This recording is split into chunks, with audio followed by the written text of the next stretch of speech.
ভাই সেই ওয়েদার বাইরে, চল দুধ চা খেয়ে আসি। ভাই, যে লোকটা গরুর দুধ বের করার আবিষ্কার করছে, ও তখন গরুর সাথে কি করার ট্রাই করতেছিল?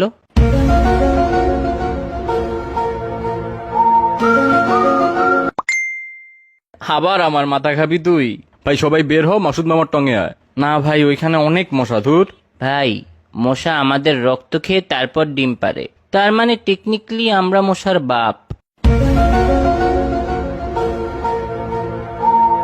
কি? আমি মশার বাপ? ভাই ওরে একটু থাপড়া কেউ। আচ্ছা দোস্ত, ধর আমি নিজেকে নিজে থাপ্পড় দিয়ে অনেক ব্যথা পাইলাম, তার মানে কি আমি অনেক স্ট্রং নাকি অনেক উইক?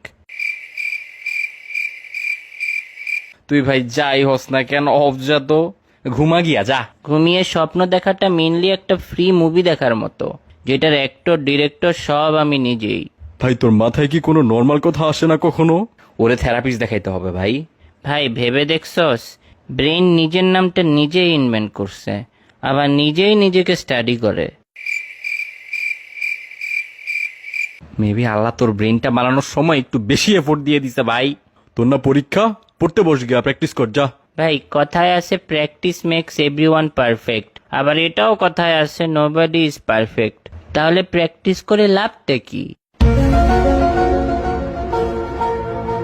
হ্যাঁ কি ভাই, সব প্রোডাক্টেরই ব্যাড রিভিউ আছে, কিন্তু প্যারাশুটের কখনো ব্যাড রিভিউ হবে না। হ্যাঁ, কেন? আরে বেটা, ব্যাড রিভিউ দেওয়ার জন্য ওই প্যারাশুট ইউজারকে বেঁচে থাকতে তো হবে। টেকনিক্যালি প্রতিটা রেস্টুরেন্ট ক্ষুধার্ত মানুষের জন্য একটা হসপিটাল, খাওয়া ছাড়া বাঁচবে না। দুইটাতেই টাকা লাগে রে ভাই। পৃথিবীতে মানুষই একমাত্র প্রাণী যে টাকার বিনিময়ে বেঁচে থাকে। আর পৃথিবীতে তুই একমাত্র মানুষ যার এগুলা মাথায় আসে।